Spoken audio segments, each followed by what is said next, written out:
Hello, Amaris. I guess she didn't need it. Howdy. Hey, good morning.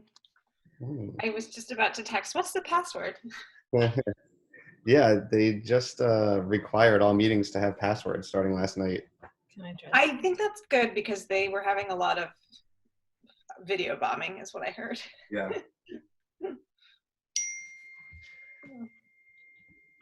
Let's hope we don't lose a computer. How was your sourdough handoff? It was great. It's nice to have some non-contact human interaction. Amaris, after, do you want to respond to Mikey? After we left, you went that way and I went to go around the salt and pepper shaker to leave. And there was some woman coming around and she's like, oh, please stop. I'm like, okay. She's like, there's a jogger coming. I need to wait. I'm like, okay. She was like trying to cross the bridge, but like not willing to cross any other pedestrians or runners. I was like, I don't know if you're gonna get across the bridge. Oh my like, God. You're gonna like run between salt and pepper shakers and duck in. I don't know. It was. I also feel like, okay, whatever. Everyone handles it differently. I don't know anything. It seems like it would be hard for Corona in that wind to travel. Yeah. How does this camera angle work? Oh, it's great. I was just thinking about how I could elevate mine potentially because it's kind of dark.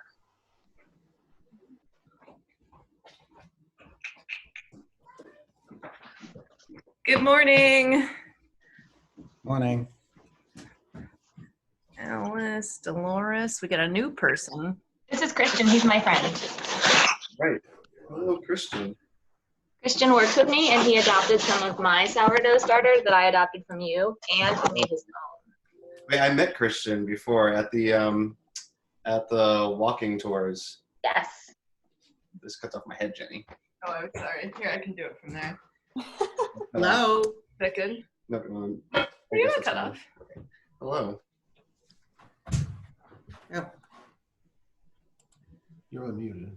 You can put your camera on. What's everybody doing today? I have a scale now. Nice. Hello. Oh, Good morning. Do you like my cooking show setup? I feel like a real. Yeah. I feel like Julia Child. Is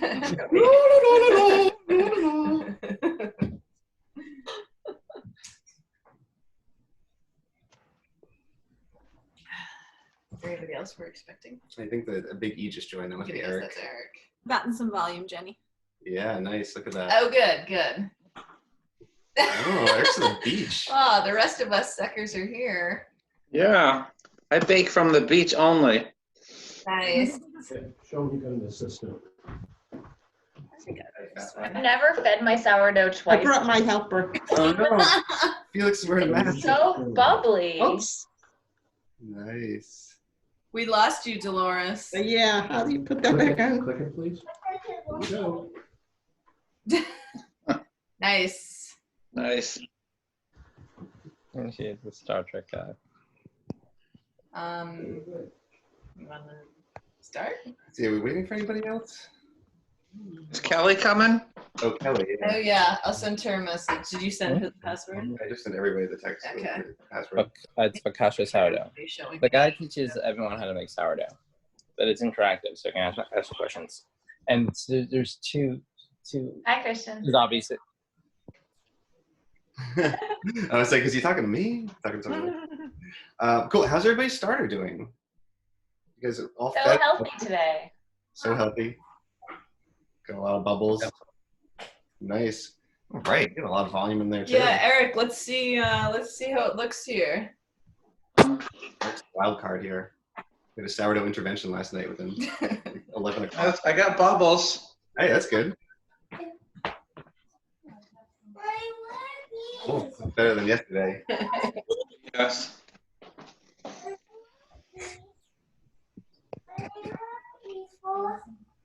Right. I can do it on mine if you want.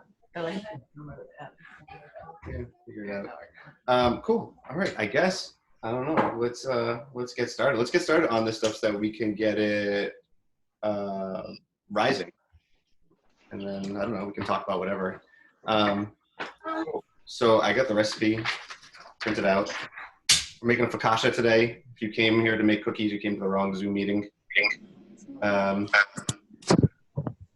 let's see. First, you need a big bowl. I got a nice clear one so I can see what's happening in there. You need that. Has everybody got your stuff with you, like flour, starter, salt, all that? Yeah, I couldn't find any, what do you call it, bread flour.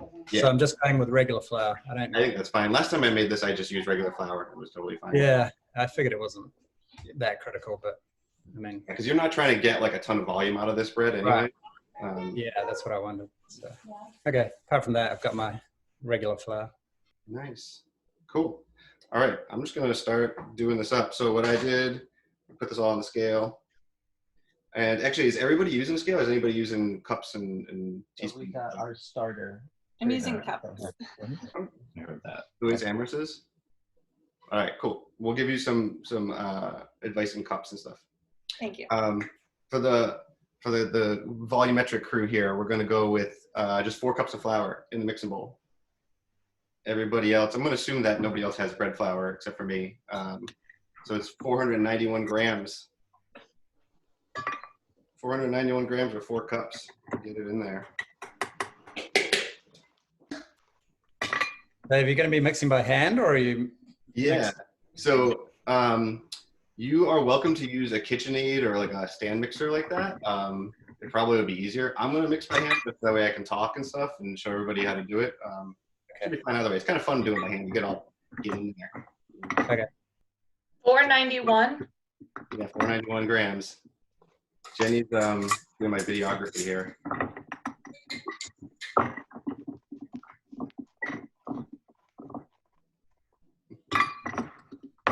My sourdough's a little sluggish. Yeah? Yeah, Why is that? I don't know. No, yours is right down there. Yeah, so actually, if anybody has, you're afraid that you don't get enough oomph in your starter, you can also add like a half a teaspoon of yeast to this if you really want to power it up. Where and when and where do we add that? We'll just add it in the mix right now when we were mixing everything together. So I should put a little bit of yeast in then? Yeah, like I wouldn't use like a whole packet or anything because that'll make it rise way too fast. So Right. using like a half a teaspoon would, because we're going to go for like a 6-hour rise. All right. That's only if your starter's a little low, right? Yeah, totally. Yeah, I'm not going to use any. If you got it, like if your starter's looking nice and bubbly, you don't need to use any either. All right. Next up, I'm going to add some water. So I've got 394 grams of water. You can make your little hand before you go. I'm going to use warm water here. So if you've got a thermometer, I'm trying for like the mid 80s for like 83, 85 degrees because it's cold today. So let's find out.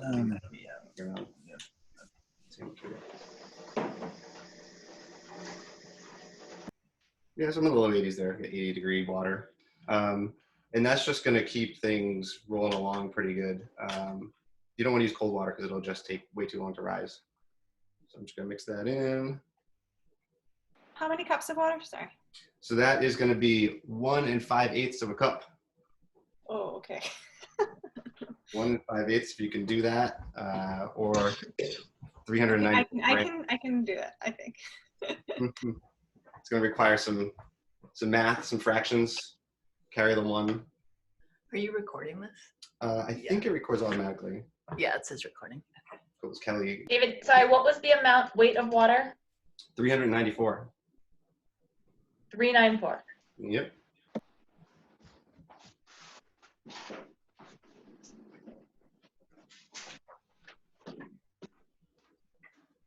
All right, Mom, are you making this with us? I didn't realize it was hands-on. I didn't realize it was hands-on right now. Okay. You can jump in. Whatever you want. I have to go down and get my bread flour, so I'll wait. Okay.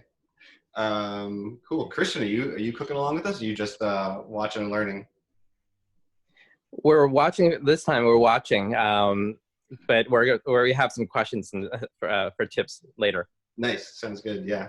Cool. Well, yeah, and we're pretty much almost ready to just mix this all up, and then we can start talking all sorts of questions. I've got 9 grams of salt, which is a teaspoon.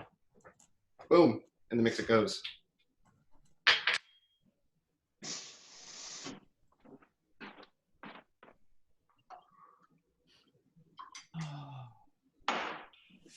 Did you put that water in? Put the water in, yeah. So I got water, flour, and salt in there right now. Boom. Done. Right. What did you say on the salt?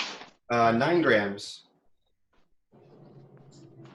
So especially with salt, I like to do salt in a separate little bowl because you can't take it out once you put it in. So if you accidentally put in like 20 grams and you're like, oh no, it's gonna be really salty. You said 9 grams or 8 grams? 9. 9. Yeah, should be about a teaspoon. So everybody has flour, salt, water. Mhm. Yep. Cool. Then we got sourdough. This is mine. It's looking pretty good today. It's really active. It's got a lot of bubbles. It was yay big yesterday when I fed it. So it's really happy with this double feeding of getting super voluminous and active.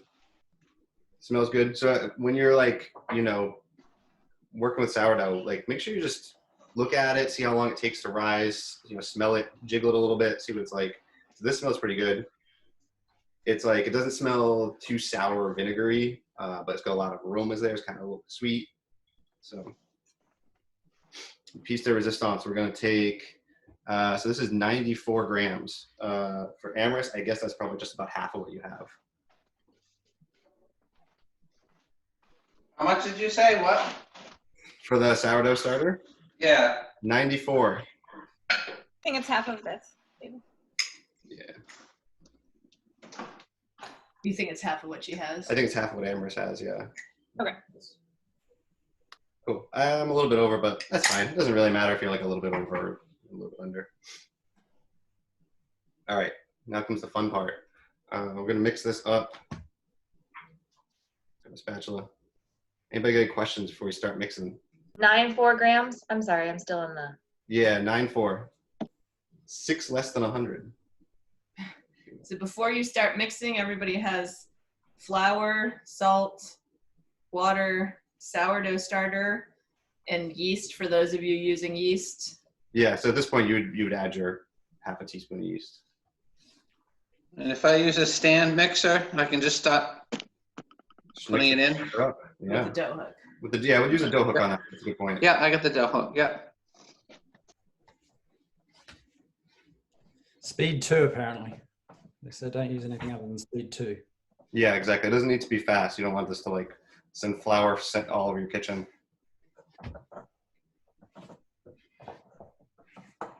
That's muted, right? Mm-hmm. Cool. Make sure I wasn't giving everybody an echo.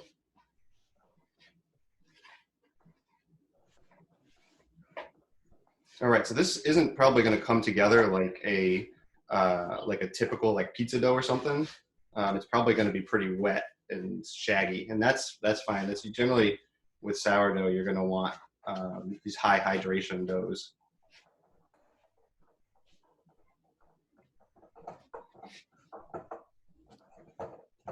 Just try to get all the water, all the flour to absorb all the water.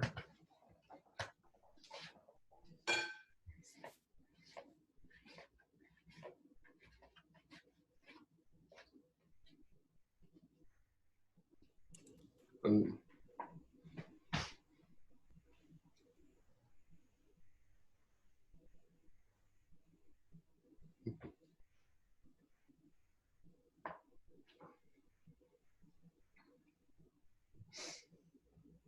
Oh, everybody's on mute because they're all running. They're all running. Everyone except Dolores. I get Alice is going by hand. Like that. Nice. Show off those muscles. In my KitchenAid bowl. How are they deciding when to turn off the KitchenAid? Just when it all comes together, you know? So if there's no water and there's no flour, you can turn it off. Yeah.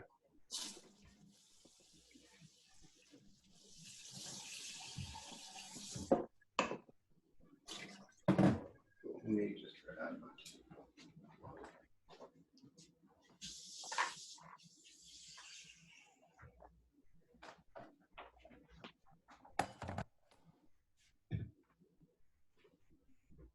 How's that looking?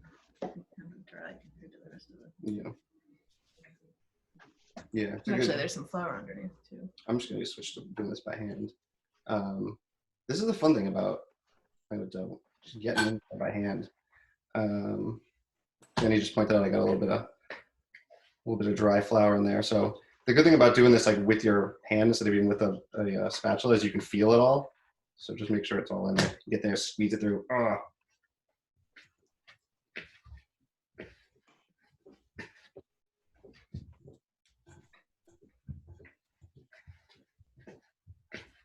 This is like what real bakers do, actually. Like real sourdough bakeries, they just do it all by like physically with their hand instead of with a lot of stuff. Because this dough, as you can see, it's so slack. You don't need like heavy duty mixing equipment to do it, even if you're doing a big volume. So just get in there. It's so warm. Sticky. It's very sticky. It's very warm. Yeah. Can I just say I'm impressed with the 2-camera angle presentation? This is getting real professional. I'm gonna be. Yeah, it's very professional. You just wait. It would be better if you didn't see me in the other videos. That's true, but that's okay. What are you gonna do? All right, how's everybody looking? I still see a lot of Here, let's, mixing in there. I'm gonna move it off the gallery view so everybody can show us. Say something and show us what you got.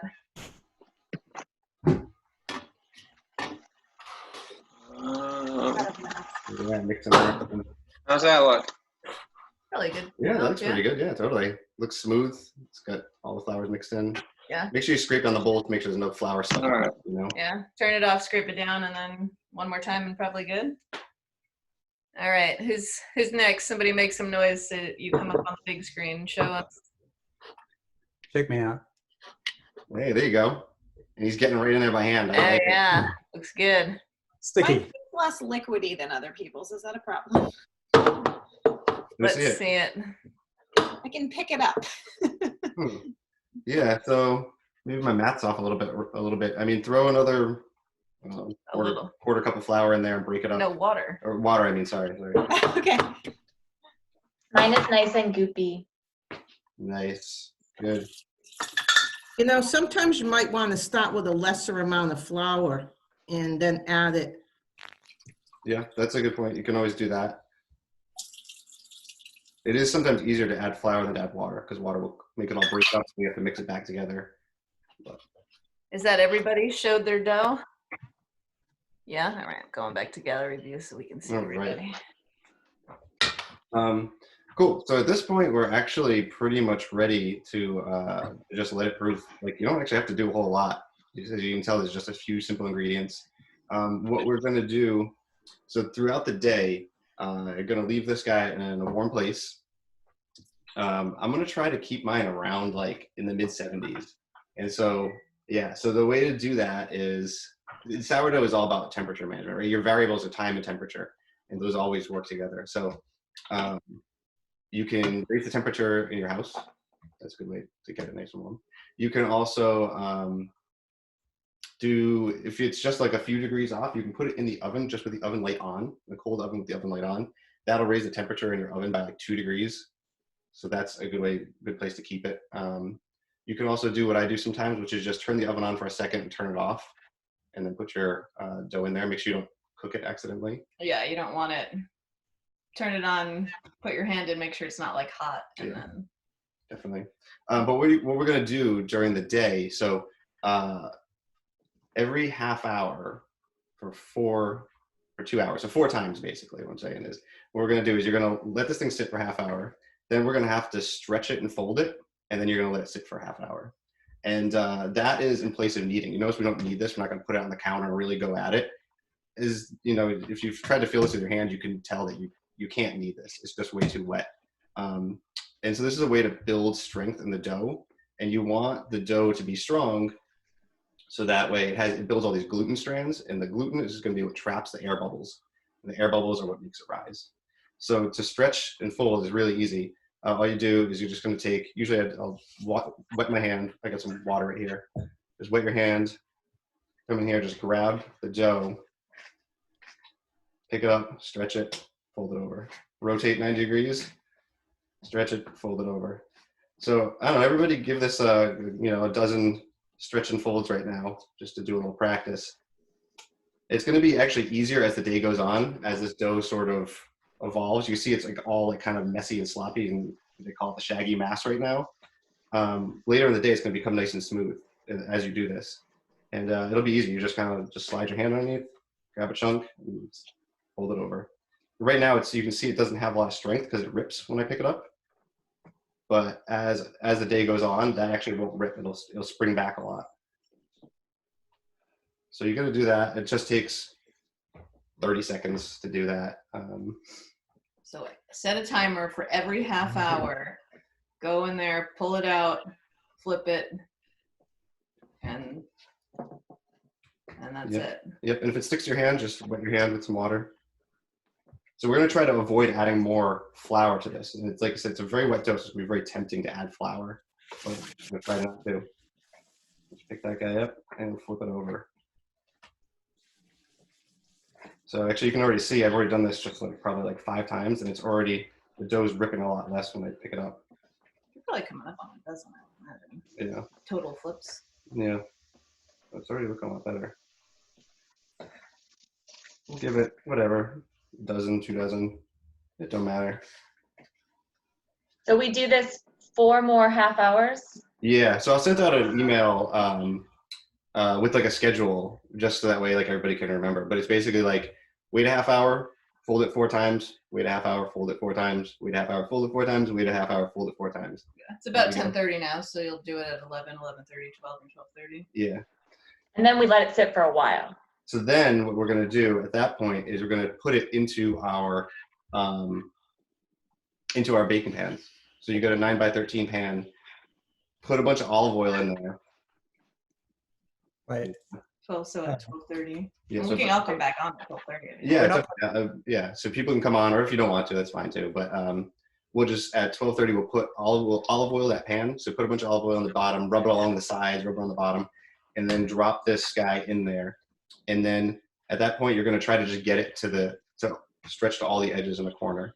And what you'll probably find is that it's going to stretch out and then it'll spring back.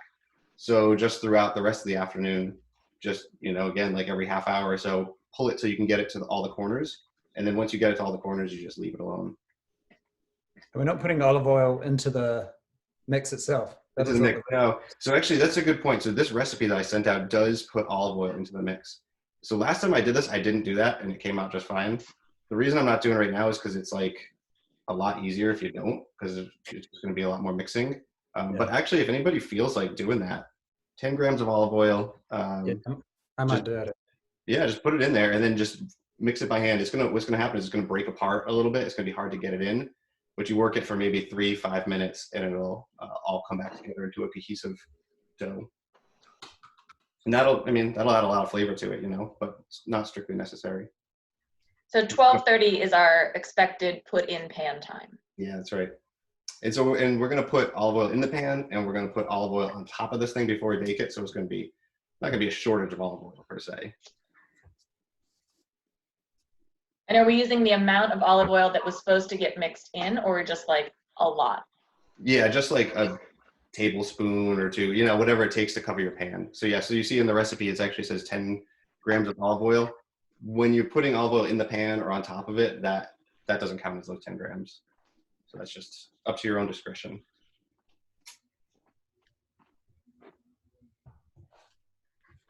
We'll do a few more things. You can see this thing's already getting a lot smoother than it was when I started. So, questions? Or does everybody want to show what their dough looks like on the camera here? Is anybody going to do that? I'm going to move us so that we can see you on the big screen if you are. That's me. I was like, somebody's showing it. I was like, that's me.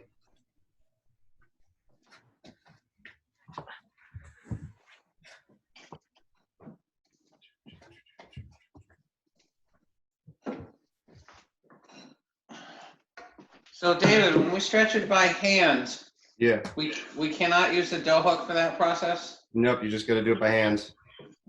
You're not really even stretching. You're just lifting it up and folding it over, right? Well, you do stretch. It is called a stretch and fold. So you'll see that like when I grab this, I'm gonna pick it up and until it stretches up and then flop it over.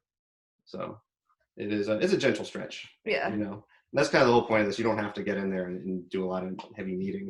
It's just pick her up, flop her over. I stopped messing with mine. Is that okay? That's totally fine.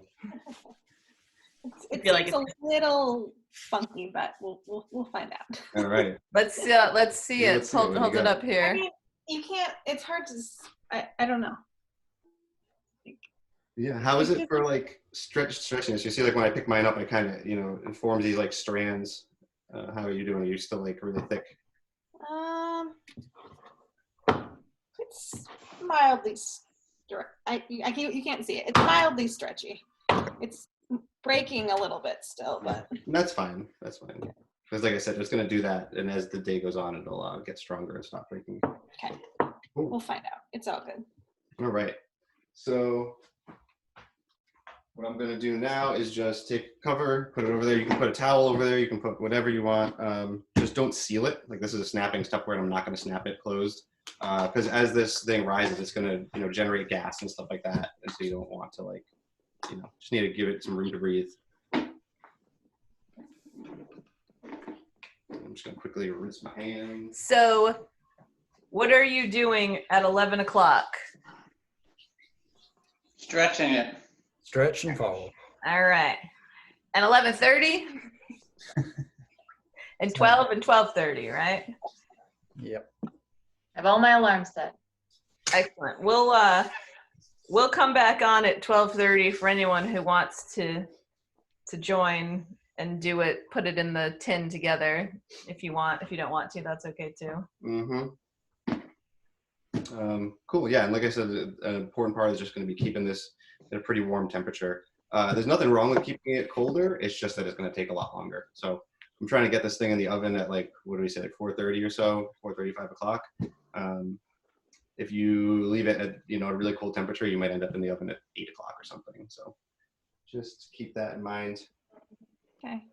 Is there a risk of like it's too warm and it gets too big, or? Yeah, I mean you can overproof. I kind of doubt that's going to be a problem unless you're like 90 degrees in your apartment. But Well, I'm trying to figure out where to put it to be sure it's gonna stay near 70. Like right now it's on my stove, but you know how my like stove oven heat thing is a system.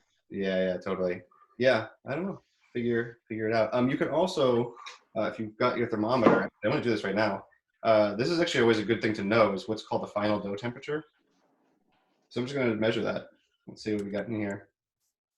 We're looking at about 73 degrees in there for my dough. So that's pretty good. If you can always measure that throughout the day, especially for Alice. Just take its temperature. If it comes up at 90 degrees, then you gotta figure something out. It'll normalize to the room temperature pretty. Yeah, it's 80 right now, so that's. Yeah, that's cool. Yeah. If it gets too warm, do I mix Tylenol in it? Yeah, you need to get that fever down. That's right. Something to keep in mind that we always try to think of is our granite countertops are really cold, Right. so we don't keep it on the granite countertop because that's colder than the air. Exactly. So I put it like on the kitchen table or something, or sometimes I put it. I use the Dolores method. My mom puts hers on the bed with a blanket on there, tucks it all in, or on the couch or something. So you can do that. Whatever. Cool. So let's see. After this, I'll send out a little bit of play-by-play for the day. We can check back in later. Christian, do you have questions? Yeah. So let's see what we got. Let's take questions from the audience. No, this is great. That's pretty straightforward. Thank you, guys. Cool. Are you gonna give it a try soon? Yeah, our starter, we took it out of the fridge yesterday. So Alice gave us a piece of her starter, which is, I guess, a piece of your starter. Which is a piece of my mom's starter, who's also on this Which call. is a piece of our starter. And we named her Fredo. She's doing great. Oh, nice. So we took it out of the fridge yesterday, fed her. and we're gonna follow your steps. We're gonna be behind you in terms of bake time. Cool. That sounds good. Yeah, an important part is to name your sourdough. This one is named Sully. Important fact. Cool. Who else has got some questions? How's everybody doing? Everybody looks like they're done with mixing and folding and all that stuff. Cool. All right. Well, in that case, Hi, Josh. Oh, we got a new This is baby. my friend Josh. Hello, Josh. All right, Josh, you came in just at the right time. We're completely done. But we can send you the recording to follow along. Yeah, definitely. I can send you the recording and the recipe. What's your stance right now? Are you hoping to bake today, or are you just in here just trying to learn? No, I was gonna bake. I've been doing a bunch of sourdough loaves, and I was curious. I've never been able to do focaccia well, so it was something I was interested in. What's the actually now I'm really curious. What's the problem, or what's the things we can watch? For me, I think it was about the texture wasn't well. It didn't rise it to the level that I expected it to, and then it was a little bit more oily and greasy than I expected it to be. Mm-hmm. That's sort of where I was at. It was like, it kind of looked like either I undercooked it and I couldn't get it to I was afraid to keep cooking it. It could be because I'm using an electric stove or electric oven, and the consistency on the temperature is probably a little bit off. And I think I wasn't prepared for that the couple of times I've done it. Cool. Well, we'll be curious to see how it goes this time. Yeah, I mean, it's definitely like we're going to add a lot of olive oil to the bottom and to the top, so it's definitely going to be oily, but a lot of that should get absorbed in and just become like good flavor and stuff. But I don't know, where did you get your recipe from? Great question. I think I just Googled it and I took. Oh, it might have been Smitten Kitchen, yeah. Okay. Cool. Yeah, I'm not familiar with that one. Maybe I'll take a look. But we're using the recipe David sent mixes in olive oil, but we didn't do that today. I did. So if you watch the recipe, you'll see that. Yeah. Some people did. Mikey, I think, is the only one who mixed it in. Yeah. Right? Just for interest's sake, yeah. Yeah, totally. And I don't think that there's a right or wrong way. Like, there's a lot of ways that people make focaccia. Like, there's like Ligurian focaccia and this type and that type. It'll be good to have not that anybody will be able to eat anyone else's, but a compare and contrast with Mikey's of how his comes out compared to ours. Yeah, hey, I'm using oil I got from the Venice airport. Hey, there you go. Straight from the motherland. Wow. I'm impressed. Venetian focaccia. Cool. Josh, do you want to show us the state of your starter right now? Sure. I was actually going to ask about consistency because I've been trying to figure out where my starter should be. Yeah. As far as texture goes. So I'm curious, like, what sort of texture are you looking for once the starter is like ripe and ready? Sure. So actually, I should also say, like, anybody else who's just hanging around, you can feel free. If you have questions, we can talk about them. If not, I don't want to like take up your whole morning. So you can feel free to stick around or peace out, and we'll meet back this afternoon. But what is it going to look like when it's ripe and ready? So first, you can see down here, I got a bunch of like air bubbles in mine. So I've already used it. It used to be up to there, so that's why you can only see not too much anymore. But a lot of air bubbles on the sides, a lot of air bubbles on the top. That texture, so I don't know how well you can see in there, but like there's gonna be like a lot of like threads, like strings of gluten that stick to the sides and stick to the spoon and stuff like that.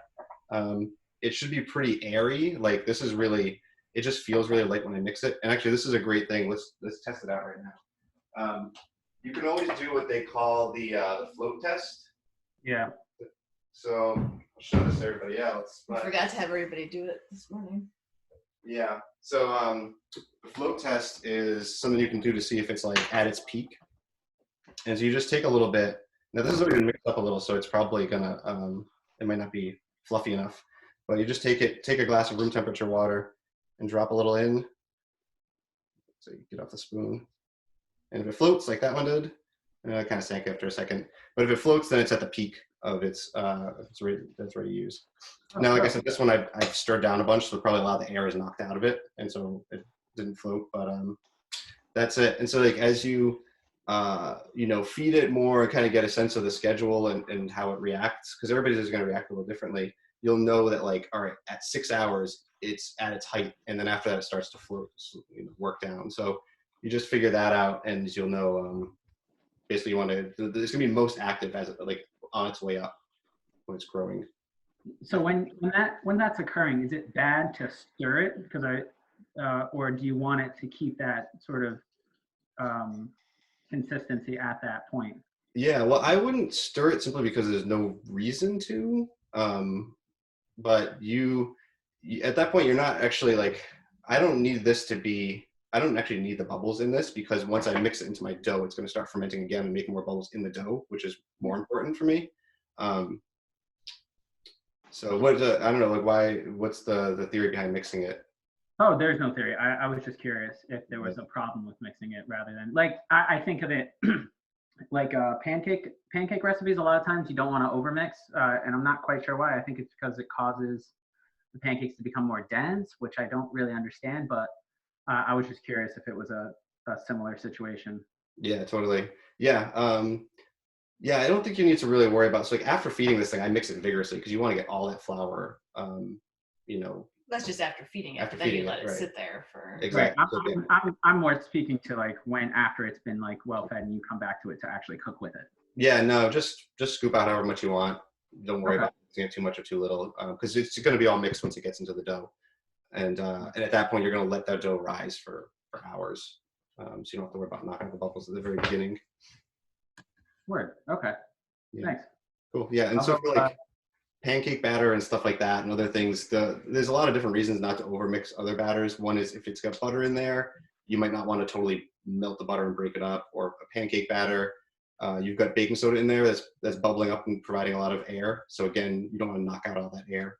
But that's not quite a problem yet. But we will have the same problem like at the end when it's time to put this thing in the oven. You don't want to be like pressing it down and rolling it with a rolling pin because then it's just going to get flattened, right? So same idea. At that point, it's important not to knock the air out. Okay, maybe I did that initially on my first run because I do vaguely remember using my rolling pin on it. Yeah, seems like I don't think that a rolling pin on a focaccia would work out very well. But. Okay, well I'll go. I appreciate your answering my questions. I'll go try to make the recipe and see how it works out. Definitely. Oh, I need your You can send it to Alice. Alice will forward you the email that I'll send out after this I'll send out the recording and I'll send out like the schedule for today and stuff like that. Word. Okay, cool. Y'all have a great Saturday. Cool, you too. David, I'll send you Christian and Josh's emails and you can include them in the link. Sounds good. Hey, where's everyone getting their flour from? Because I'm having trouble getting flour. Anyone got any good tips? My brother lives far away from here. He went to Market Basket on yesterday, the day before, and they had Dolores. They had a full shelf full of King Arthur at Market Basket in South Attleboro. Really? Mikey, where are you? Well, Central Boston. So, I mean, there's a couple of market baskets. He's in Charlestown. Alice is in Charlestown too. Actually, you guys are neighbors, yeah. Yeah. Oh, Right. Hi, Mikey. The Star Market at North Station is really well stocked on everything because there's no one shopping there. Great tip. Thank you. That is perfect. Yeah, it's weird stuff. Like I'd rather be shopping at Whole Foods, but in terms of like if something is missing, Star Market seemed to have. That's a great idea.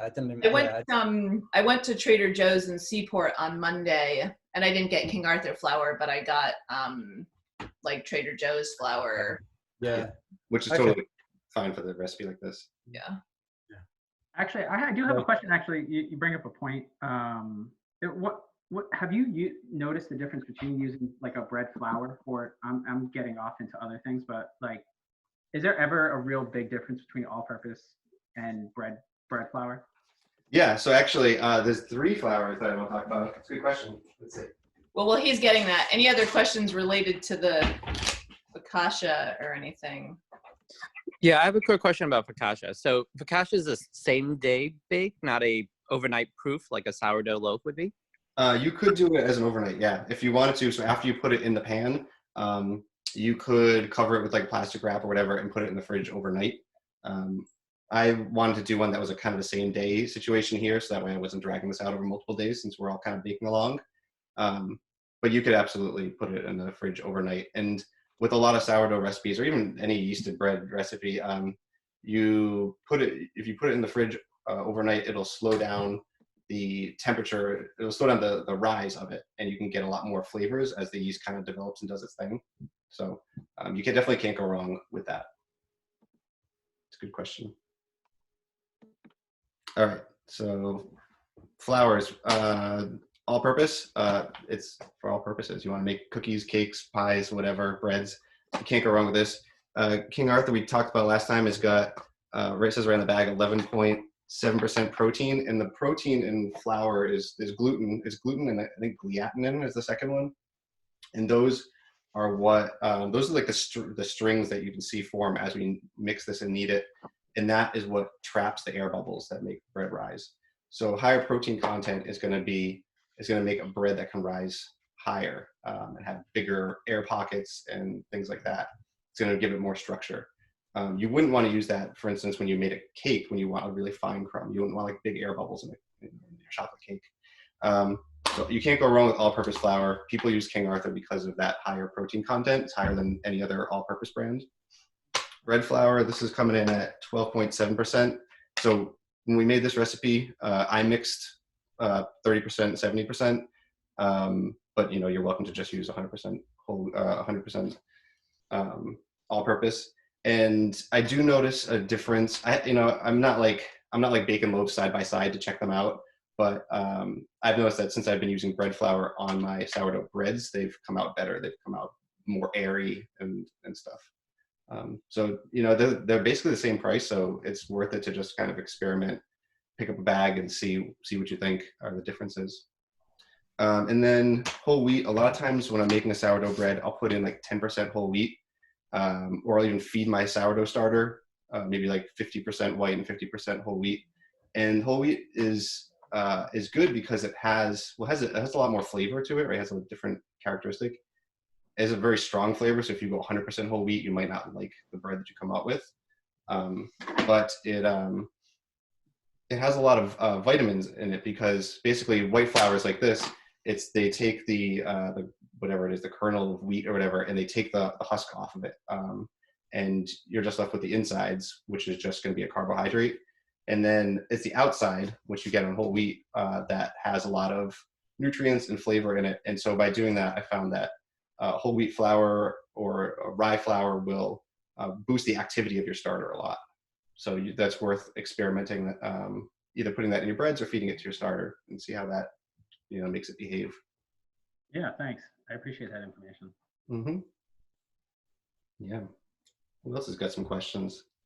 I'm looking at a bunch of empty kitchens except for Mikey. That's because everybody's like, all right, I'm good. Yeah, let's get out of here, man. Yeah, cool. We only got 15 minutes roughly before our next flip and turn, so we got to go somewhere warm. So 15 minutes. Yeah, come back, check this thing out, fold it over 4 times, and then just let it go back, and that's it. Final math check, David. We're flipping it 4 times, so that's 11, 11:30, 12, 12:30. The 12:30 flip is immediately followed by going into the pan. Let's take a look here. What do we got? 11.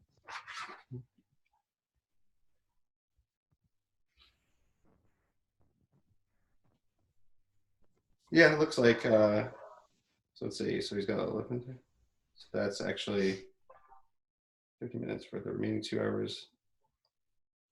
Maybe we'll get back to you. I'll get back to you. When we send out the email, it might not be that we all do it at 12:30. It might be that it's at 1 or something. Yeah, so I'll send it look out. for an email. Cool. All right. I'll talk to you all later. Thanks for stopping by. Good work. See you later. Bye. If you want to end meeting for